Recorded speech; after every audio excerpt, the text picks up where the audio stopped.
നമസ്കാരം. Morning news. തൃപ്പൂണിത്തറയിലെ സ്ഫോടനവുമായി ബന്ധപ്പെട്ട് 4 പേർ അറസ്റ്റിൽ. കരയോഗം ഭാരവാഹികളായ സതീശൻ, ശശികുമാർ, കരാർ ജോലിക്കാരായ വിനീത്, വിനോദ് എന്നിവരാണ് അറസ്റ്റിലായത്. ഇവർക്കെതിരെ നരഹത്യാ കുറ്റം ചുമത്തിയാണ് കേസെടുത്തിരുന്നത്. നിയമവിരുദ്ധമായി കരിമരുന്ന് സൂക്ഷിച്ചെന്ന് എഫ്ഐആറിൽ പറയുന്നു. തൃപ്പൂണിത്തറ ചൂരക്കാട് പടക്ക സംഭരണശാലയിൽ ഉണ്ടായ സ്ഫോടനത്തിൽ ഇതുവരെ 2 പേരാണ് മരിച്ചത്.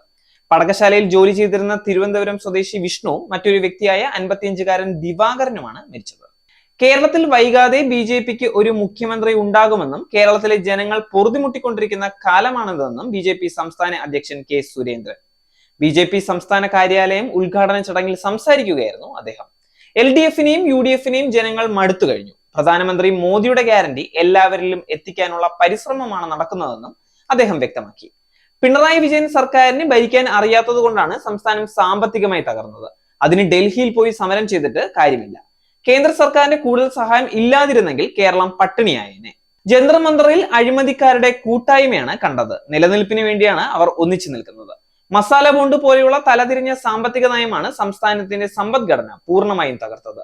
വലിയ തട്ടിപ്പാണ് മസാല ബോണ്ടിന്റെ മറവിൽ തോമസ് ഐസക്കും മുഖ്യമന്ത്രിയും നടത്തിയത്. തെറ്റ് ചെയ്തതുകൊണ്ടാണ് ഐസക് ഇഡിയിൽ നിന്നും ഒളിച്ചോടുന്നത്.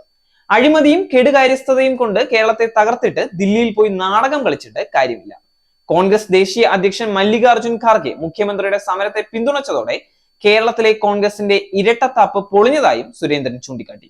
തിരുവനന്തപുരം കോർപ്പറേഷനെ പരോക്ഷമായി വിമർശിച്ച മുൻ മന്ത്രി കടകംപള്ളി സുരേന്ദ്രന് CPM സംസ്ഥാന സമിതിയിൽ വിമർശനം. അനാവശ്യ വിവാദത്തിനാണ് കടകംപള്ളി തിരികൊളുത്തിയതെന്നും ഭരണത്തിലിരിക്കുന്ന നഗരസഭയെ പ്രതിക്കൂട്ടിൽ നിർത്തിയെന്നുമാണ് വിമർശനം. 2-3 പദ്ധതികൾ തലസ്ഥാന നഗരത്തെ ശ്വാസം മുട്ടിക്കുന്നുവെന്നും യാത്രാ സൗകര്യം നഷ്ടപ്പെട്ട ജനങ്ങൾ വർഷങ്ങളായി തലസ്ഥാനത്ത് താമസിക്കുന്നുണ്ടെന്നുമായിരുന്നു കടകംപള്ളി പറഞ്ഞത്. അമൃത് പദ്ധതിയുടെ ഭാഗമായി നടക്കുന്ന നിർമ്മാണ പ്രവർത്തനങ്ങൾ ജനങ്ങളെ തടവിലാക്കുന്ന സാഹചര്യമുണ്ടെന്നും അദ്ദേഹം കുറ്റപ്പെടുത്തി.